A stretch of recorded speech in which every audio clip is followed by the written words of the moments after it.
Greetings everyone, and welcome to Kaiju Movie Review.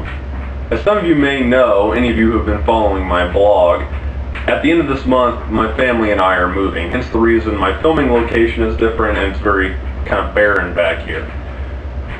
But what I wanted to do before we moved is I wanted to get one last episode out really quick so we could move and I could start episode 20 from 20 on at our new location in Tennessee.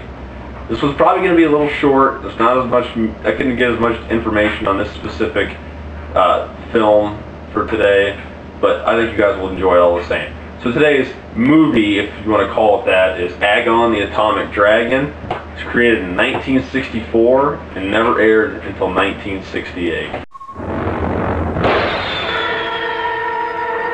Actually not so much a movie as it is this 4-part television series that was eventually converted into a film. So the movie starts out, or the first episode is called Agon Approaches. It starts out, you know, a dark night, after the inevitable opening sequence with an explosion, some exposition, and then like Agon destroying stuff. So after that, it starts with a scene, you know, a couple guys in a Jeep driving along. One of them sees something, goes off the road, Jeep crashes, yada yada yada. The next day, you know, somebody goes to investigate the Jeep crash. It was a reporter named Goro, and an investigator, and some police, and a scientist.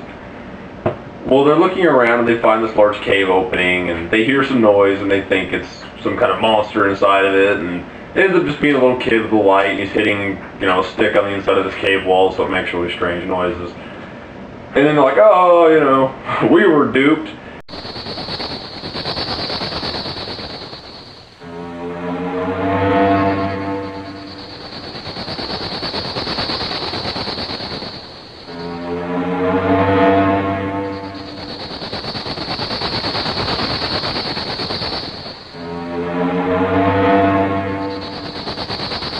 Right after that, you know, water bubbles, and then Agon rises from the water, you know, makes this nice little brief appearance, goes away, we get some more exposition, then Agon comes back again, and he's like, I will destroy everything, you know, gets up, starts tearing up a forest. He seems to be attracted to nuclear energy. He attacks this facility, a bunch of people die. One of the main characters, the female scientist, gets trapped inside of a crevice because she's trying to run away from him. A tree falls on her leg, she falls inside of a crevice. Two main characters go to save her. Essentially, that episode 1 is, as it explains, it's called Agon Approaches. It's broken into 2 parts, about half an hour apiece. It explains the first appearance of him. You get some nice destruction. You know, some explanations of the monster, what it is, you know, or, you know, generally what it is, what they're doing, you know, breaking forests, getting, you know, radioactive materials. The next episode kind of reminds me of the little, was like a jailbreak or robbery bit, I cannot remember off the top of my head, from Godzilla Raids Again, where those, I think it's prisoners would like get out or something. During the film, you know, you have the monster in and those guys. And this kind of reminds me of this, because there's 2 individuals and they go to this fisherman's house. These 2 shady individuals go to this fisherman's house. And they get his, you know, try to get his assistants to go out in the water and get some nuclear materials, which Agon, you know, dragged off at the beginning of the first episode, or the end of the first episode. Oh, ボートがひっくり返りやがって、すまないが一晩止めてくれねえか。もうさ、本に切るぜ。困るときはお互い様だ。もうともかくその格好じゃ。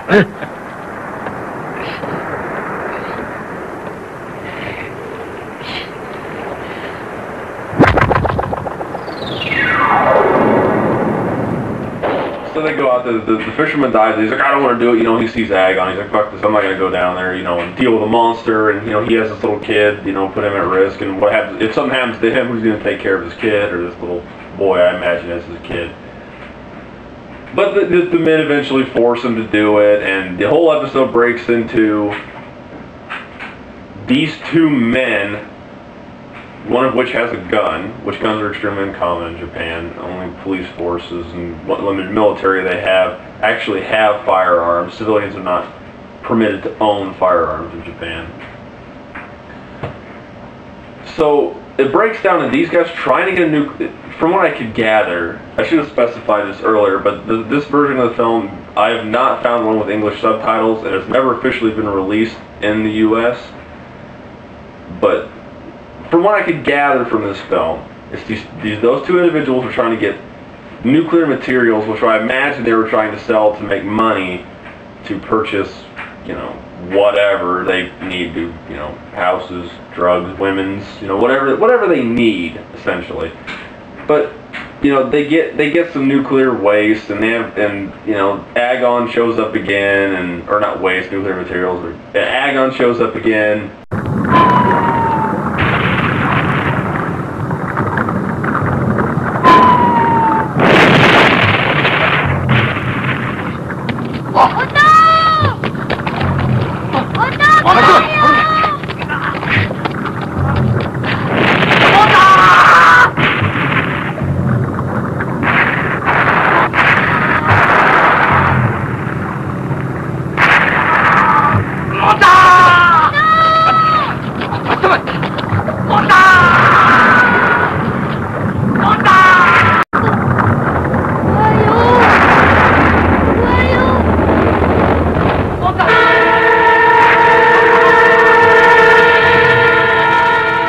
Somehow the little kid gets stuck on the boat. Agon walks around for like almost an entire episode with this child on this boat in his mouth. The kid doesn't die somehow. You figured he would be exposed to massive amounts of radiation if Agon actually eats or ingests radiation, which is implied. It's the reason why he's attracted towards it. So you figure the kid would die, but he's saved, and it's like, it reminds me a lot of Gamera, but of course the film was made before Gamera was made, technically, even though it wasn't aired before Gamera, but it has that real feel to it. But the movie ends with, essentially, it's got a weird ending to it, but of course I really shouldn't spoil it, because that's not what I do here. That's really the entire story. It's kind of weird because it's actually it's like a TV movie. It's like one of those sci-fi movies, but maybe not as bad. Not saying all of them are bad. There's some real whoppers, but it's like one of those where it's cool, but it's kind of different. I don't know. You really have to see it. It's kind of hard to explain.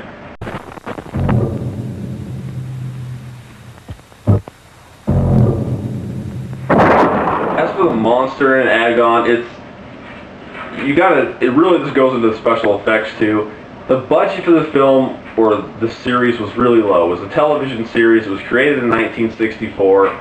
It wasn't like an actual movie. They didn't have all the backing for that sort of thing. They didn't have, big bucks. The budget just seemed really, really low, like exceptionally low.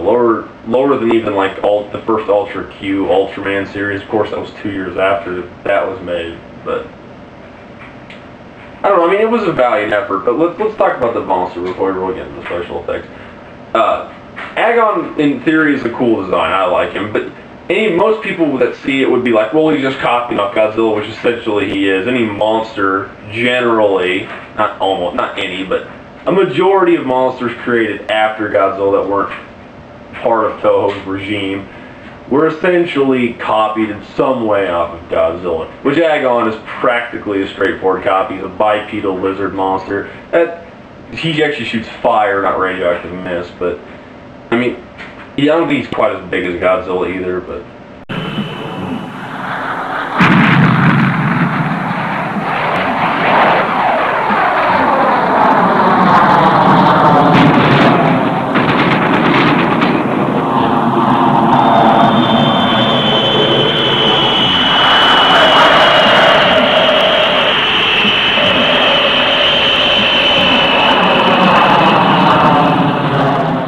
he's a big bipedal monster. He doesn't really have much motives. He seems kind of wishy-washy at times. Like, it almost seems like they didn't know what to do with him in the film, other than, well, we'll have him walk around and blow stuff up for a while, but after that, he just kind of walks around and does not a whole lot of anything in the second half of the actual, like the second episode. The entire second episode doesn't really do anything.